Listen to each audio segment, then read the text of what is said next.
Hola de vuelta, bueno, continuamos donde quedó, estamos todos tratando de entender rápidamente cómo funcionan estos métodos este, electrónicos de comunicación nueva. Por lo visto a la media hora se cortó el programa que me dejaba grabarlo, así que bueno, continuamos por donde lo habíamos dejado. Estábamos señalando que un paciente podía llegar a la consulta, sospechar que tiene neumonía, hacerle la placa y mandarlo a la casa con antibióticos, o también debido a comorbilidades o cosas que encontremos en la evaluación que nos pongan al paciente en una situación más de riesgo, decirle internación. Si es así, avanzamos con estudios. Habíamos mencionado los de rescate bacteriológico, como sería el directo y cultivo de esputo o los hemocultivos, análisis de laboratorio para analizar el estado general del paciente, hemograma, función renal, glucemia, todo ácido base si corresponde, patograma. Es de buena práctica pedirles a todos serología para VIH si no tienen hecho un estudio reciente. Y hasta acá se suele llegar en pacientes que se internan en sala. Distinto es si la neumonía ya es más severa y requiere internación en UTI. Como mencionamos, encontrar el patógeno, individualizarlo y poder hacerle un antibiograma es más importante en estos casos, mismo por el estado clínico del paciente, y entonces vamos a poner en marcha, si disponemos, exámenes serológicos o antígeno urinario para neumococo, o directamente avanzar con estudios invasivos como puede ser la broncoscopía, para intentar obtener material confirmatorio del germen causal, o también porque estemos pensando en otras patologías y que no sea la neumonía o que sea una neumonía por gérmenes que no cubrimos habitualmente, como podría ser un neumocitis en un paciente con VIH, o si sospechamos tuberculosis, o si queremos que el paciente tenga alguna, por ejemplo, una lesión endobronquial porque es un tabaquista y que en realidad sea una neumonía posobstructiva a partir de la lesión endobronquial lo que está causando la infección. Entramos y entonces en lo que va a ser el tratamiento. Habíamos dicho que en la mayoría de los casos definíamos un tratamiento de manera empírica, y ese tratamiento lo definimos según las características del paciente, porque en base a eso vamos a pensar en cuáles son los gérmenes más comunes. Basándonos en Consensur, que bueno, es un consenso que hizo con distintos países de Latinoamérica, analizando la prevalencia de gérmenes en nuestra región y la sensibilidad que tenían ellos. Los grupos de tratamiento se fueron caracterizando. El grupo 1 queda conformado por pacientes ambulatorios y los dividimos en que no tengan comorbilidades, que tengan menos de 60 años,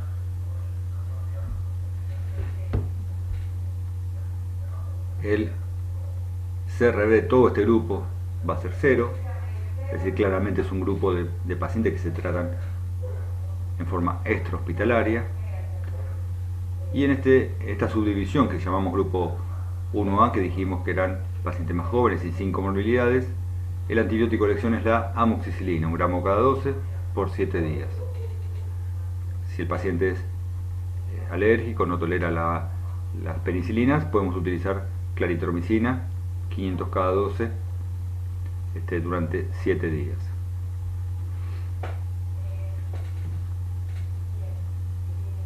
El grupo 1B también es un paciente con bajos RB65, pero que tiene comorbilidad, más de 60 años, o recibió antibiótico en los 3 meses previos. Y entonces tengo que utilizar un esquema antibiótico más ampliado porque, por ejemplo, si en el otro grupo estamos pensando básicamente en neumococo como el germen causal, acá empieza a aumentar la probabilidad de que estemos en presencia de otro germen, como podría ser el Haemophilus, que ya los habíamos señalado, es productor de beta-lactamasa. Entonces el tratamiento de estos pacientes, o por ejemplo la moraxela, que también es productor de beta-lactamasa, acá en vez de amoxicilina utilizamos amoxiclavulánico, 1 gramo cada 2 también durante 7 días, y como otras opciones las quinolonas, levofloxacina o moxifloxacina. Las quinolonas son buenos antibióticos, no solo cubren bien gram positivos,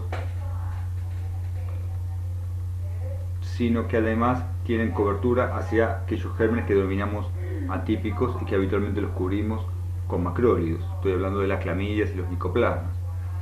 Entonces es un antibiótico que resulta muy útil para tratar las neumonías, pero se busca no sobreusarlos para no terminar generando resistencia a estos antibióticos y que terminemos perdiendo un arma fundamental para el manejo de infecciones respiratorias.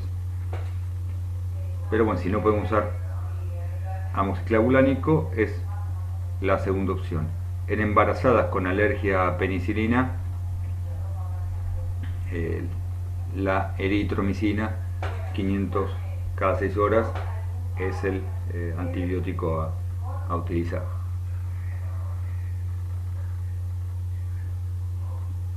El CRB65 empezó a aumentar, ¿da? De 1 a 3, pero el paciente no está para internación en UTI, está para una internación en sala, tiene comorbilidades, requieren más cuidado, la placa es una neumonía muy extensa, entonces hemodinámicamente está estable el paciente, tampoco requiere oxigenoterapia, pero conviene que esté internado por lo menos al inicio del tratamiento para poder hacer un seguimiento de los parámetros de laboratorio y un seguimiento clínico. Entonces, estos pacientes utilizo ampicillin o ceftriaxona, o también puedo usar las quinolonas. Cualquiera de estas tres son buenas opciones. Si el paciente está en una zona gris de que por un lado estaría por internarse, pero el paciente quiere ir a la casa, es un paciente con contención familiar, cuidados y rápido acceso al sistema de salud, puedo definir, bueno, manejemos el domicilio con pautas de alarma. Ahí la ceftriaxona lo que me permite es que acá la usaba endovenosa en el paciente internado y acá la puedo usar intramuscular una vez al día como un buen esquema terapéutico. También si tolera vía oral el amoxiclavulánico o la levofloxacina. Es un esquema similar, lo que cambia es que el ampicillin es el que se utiliza endovenoso y el amoxiclavulánico se utiliza vía oral. En la práctica, sin un aval del todo desde el punto de vista bibliográfico, el 99% de los lugares de internación utilizan esquemas duales que incluyen, por ejemplo, ampicillin y ceftriaxona y un macrólido para pacientes internados. Como ya dije, esta decisión se basa en estudios que no son randomizados, que se hicieron en Estados Unidos, que son bastante controvertidos, que hablan de una no tan claramente demostrada coinfección de micoplasma con neumococo, y que además tienen una población de neumococos resistentes que nosotros no tenemos. Entonces, para ellos haber utilizado esquemas duales, lo que les permitió es que si el paciente era resistente, el neumococo era resistente, por ejemplo, a la ampicilina, porque tenía mutación en la proteína fijadora de penicilina, al asociarle claritromicina, ese paciente obviamente va a andar mejor porque estaría cubierto. Acá esa probabilidad, digamos, es muy baja. Digo esto, bueno, como para que entiendan lo que propone este consenso y a veces las diferencias que hay con lo que ustedes van a ver en la práctica. El paciente puede ingresar con una neumonía aguda de la comunidad severa. El CRB acá ya nos da de 2 a 4, fíjese que no me da 5 porque no estoy usando la urea.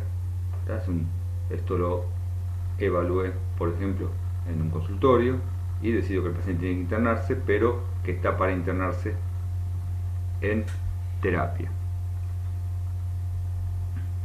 Si no tengo sospecha de que estemos en presencia de una neumonía por pseudomonas, un esquema que utilice ampisulfactano o ceftriaxona más o un macrólido o una quinolona, que puede ser levo o moxifloxacina, es un esquema adecuado. Acá sí, dada la gravedad del paciente, tengo que utilizar un esquema más amplio, ¿está? Intentando cubrir más gérmenes de todos los posibles que pueden causar neumonías extrahospitalarias, incluso también cubrir a los atípicos.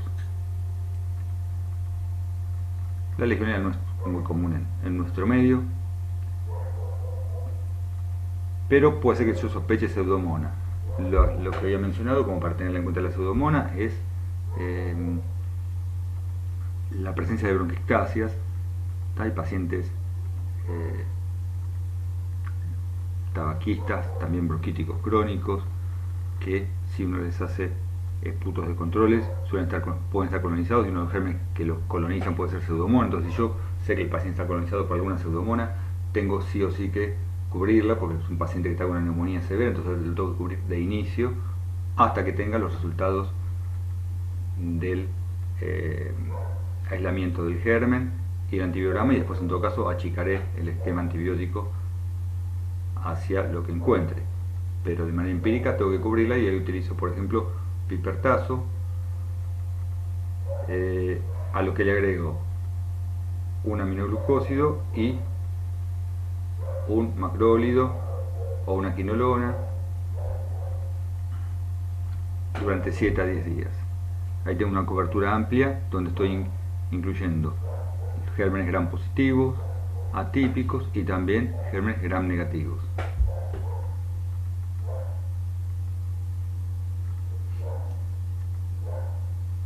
Algunos problemas frecuentes que se nos dan asociados al manejo de pacientes con neumonía. Vamos a verlo esto de manera rápida, pero está también que lo mencionemos porque nos va a servir un poco también para ir viendo diagnósticos diferenciales y algunas características de la evolución de esta enfermedad.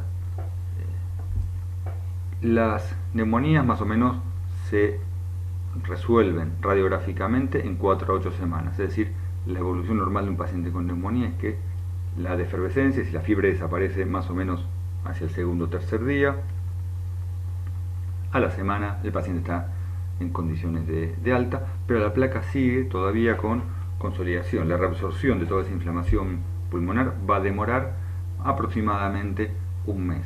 En general, alrededor de la 4ª semana las placas se limpian. La resolución normal es de 3 a 12 porque algunas patologías me van a estirar el tiempo de resolución. Por ejemplo, pacientes añosos, EPOC, alcohólicos, malnutridos o con insuficiencia cardíaca. Si pacientes que tengan patología de base, y que esas patologías muchas veces pueden afectar la parte pulmonar, va a hacer que la resolución radiográfica se extienda. Pero la realidad es que si yo entre las semanas, la 4ª y la 8ª semana, si después del primer mes empiezo a ver de que el infiltrado tiende a persistir sin mucho cambio, también no es lo mismo si uno ve que el infiltrado va disminuyendo en los controles o si en algún momento se estanca y queda fijo sin resolverse, ahí tengo que pensar en que hay otra patología o la neumonía estaba asociada a otra enfermedad de base que hay que buscar. Esto nos mueve a indicar, por ejemplo, en ese paciente broncoscopía o tomografía como para estudiar más qué está pasando o pensar en diagnósticos alternativos. Un poco empalmando con lo anterior, el infiltrado radiológico no resuelve y entonces hay algunas patologías que pueden dar imágenes de neumonía. Por ejemplo, dentro de los tumores hay adenocarcinomas que dan imágenes no de nódulos sino de consolidación. El linfoma puede dar también esa imagen, o también está en presencia de una neumonía post-obstructiva, es decir, a partir de una obstrucción en un bronquio se retienen secreciones y se genera una neumonía. Hay enfermedades inmunológicas, la bronquiolitis obliterante, el Wegener, la neumonía eosinófila, pueden dar imágenes de consolidación. Lo que pasa acá en la presentación de estos pacientes, la presentación inicial, así como habíamos visto que en las neumonías es de fiebre y tos que se instalan más o menos en las últimas 24-48 horas antes de la consulta, acá estos pacientes suelen tener cuadros de tipo subagudo. El tromboembolismo de pulmón puede dar un infarto pulmonar y el infarto verse como una consolidación, y el paciente, fíjense que acá puede tener dolor tipo puntada y consolidación y disnea, que son también síntomas presentes en una neumonía. También que haya una causa aspirativa, si hay un cuerpo extraño, ese cuerpo extraño puede estar generando infecciones pulmonares localizadas. La neumonía lipoidea se ve sobre todo en pacientes añosos que utilizan la vaselina como tratamiento de constipación. La vaselina, por ser un material inerte, se va aspirando y no causa tos ni nada, y por la gravedad se va a terminar instalando en las partes bajas del pulmón si el paciente las toma estando sentado, o algunos pacientes la toman medio recostados en el momento de irse a dormir y acostarse, entonces va a ir a las partes más dependientes, que serían acá las dorsales del pulmón, y da infiltrados que son bastante silentes, es decir, no dan fiebre, puede empezar a dar tos, y una imagen de consolidación en la placa de tórax. También algunas drogas pueden afectar el parénquima pulmonar, la amiodarona es una de ellas.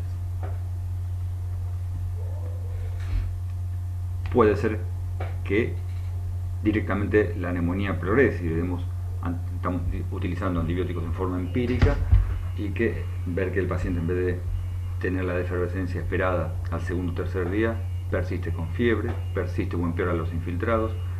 Si ocurre eso, tenemos que pensar como causas frecuentes que tengamos un germen no cubierto. La tuberculosis podría ser uno de ellos, o que estamos tratando a un paciente que tiene resistencia al antibiótico que estamos utilizando. Y por último, la recurrencia, es decir, más de un episodio de neumonía. Definimos recurrencia cuando esos dos episodios ocurren en el transcurso de un año, porque dos episodios de neumonía muy separados no son independientes uno de otro, pero si tenemos dos episodios en un año separados por al menos un mes,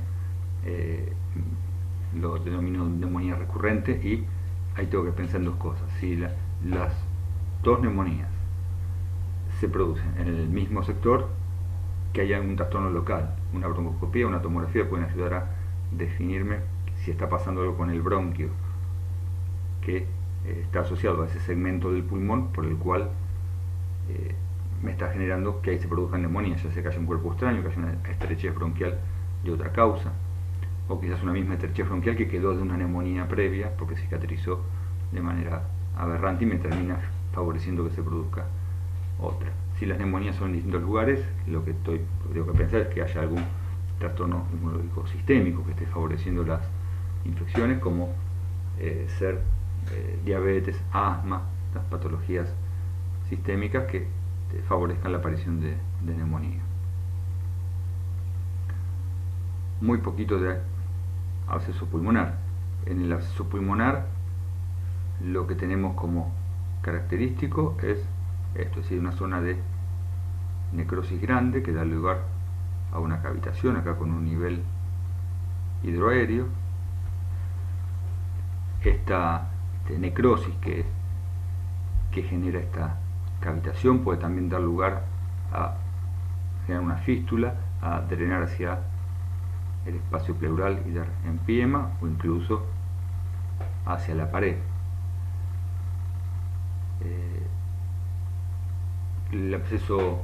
Los abscesos pulmonares, bueno, la neumonía necrotizante hay que pensarlo que estamos en el mismo espectro de de infección que el absceso. La diferencia que, fíjense que acá teníamos una cavidad dominante, entonces lo llamamos absceso de pulmón, y neumonía necrotizante cuando tenemos múltiples cavidades, pero el fenómeno patológico es el mismo, que es la necrosis del parenquima pulmonar. El absceso pulmonar o la neumonía necrotizante suelen producirse por aspiración de material orofaringio. Esa aspiración puede ser una aspiración macroscópica, es decir, un paciente un paciente alcoholizado, por ejemplo, que se aspira su propio vómito con un gran inóculo bacteriano. También puede haber una injuria química, y esa injuria química por aspiración, por ejemplo, de ácido, el ácido gástrico, podría favorecer después el desarrollo de un inóculo bacteriano. Como sea, la aspiración de ese material orofaringio que contiene múltiples gérmenes, y entre ellos anaerobios, pueden dar lugar al absceso pulmonar cuando hay una cavidad dominante de más de 2 centímetros, o una neumonía necrotizante si hay pequeñas cavitaciones del pulmón, y como complicación pueden dar lugar al desarrollo de empiema. La infección anaerobia puede ser primaria, la infección anaeróbica que causa estas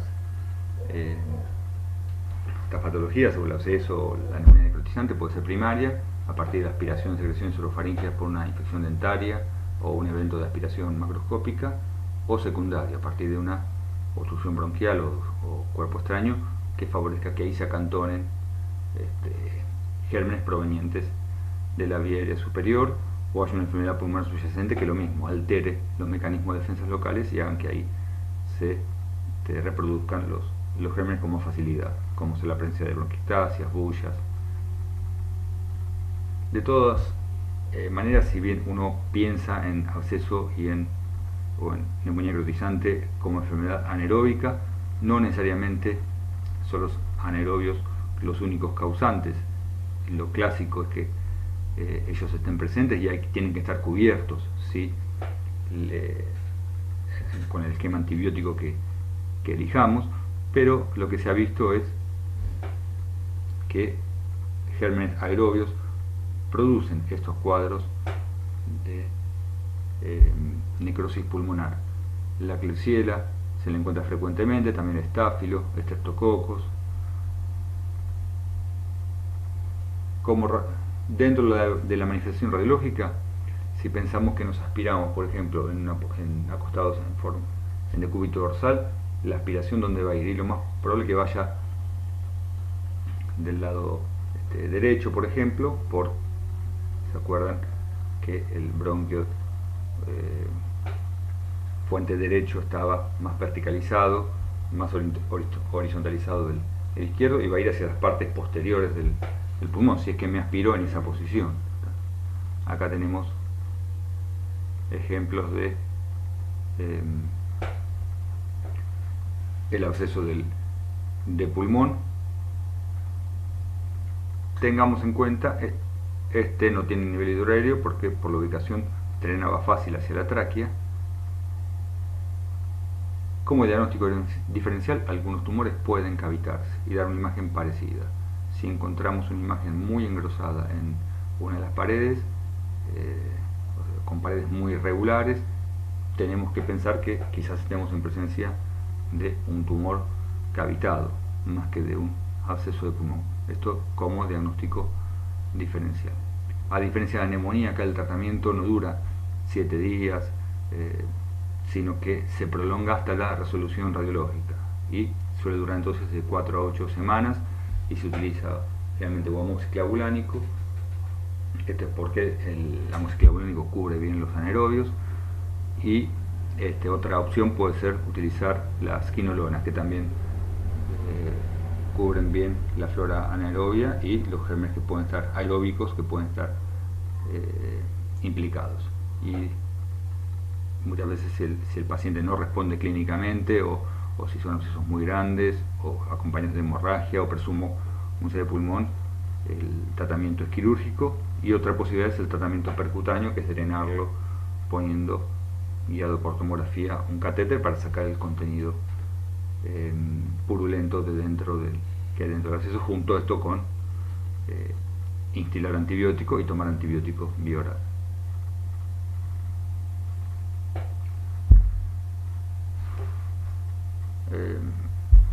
Hubo un comentario que esto tiene que ver con respecto al uso de antibióticos.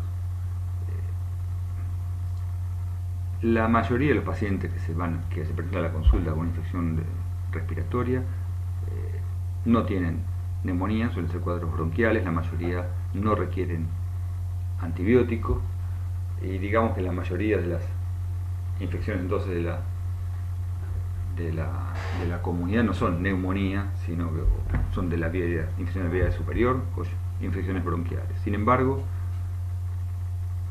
la mayoría de los pacientes se van a la casa con un antibiótico. Esto hace que,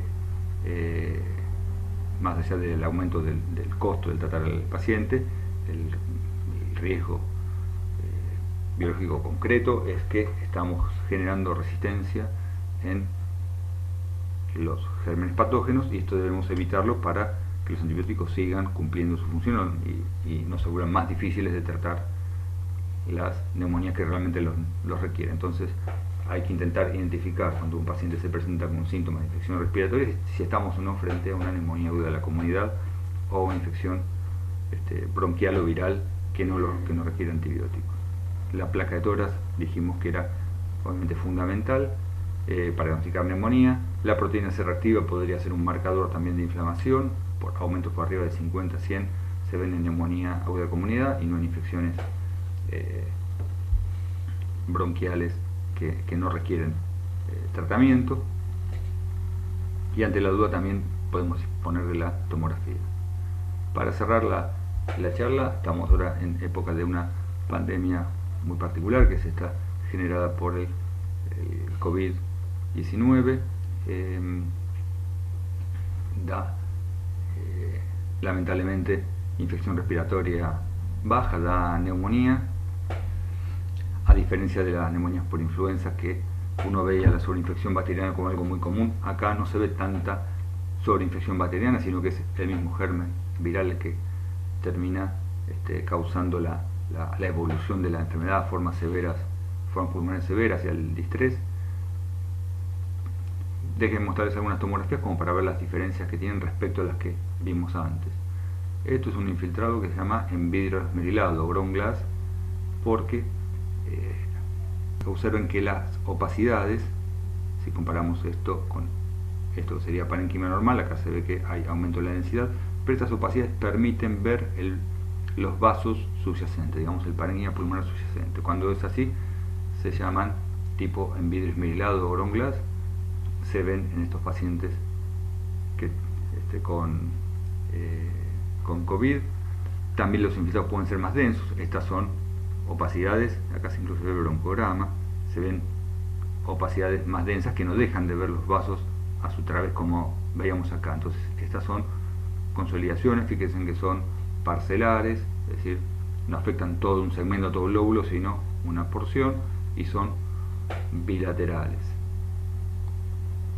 Acá tenemos otras de vuelta para que vean y diferencien lo que es un infiltrado de tipo en vidrio esmerilado, bilateral, parcelar. Estos son bien subpleurales, pero también hay compromiso más central. Y estas son otro paciente con imágenes de consolidación más densas, son consolidaciones, no es vidrio esmerilado. Acá se ve incluso algo de broncograma. Acá sí hay algunas, ven que coexisten opacidades en consolidación con algunas más tenues en vidrio esmerilado. Son también pacientes con COVID. Así que bueno, esto es todo. Vamos a ver si organizamos algún espacio para que, si hay preguntas, podamos charlar sobre dudas que hayan quedado. Les dejo algunas citas bibliográficas. Bueno, es todo. Muchas gracias.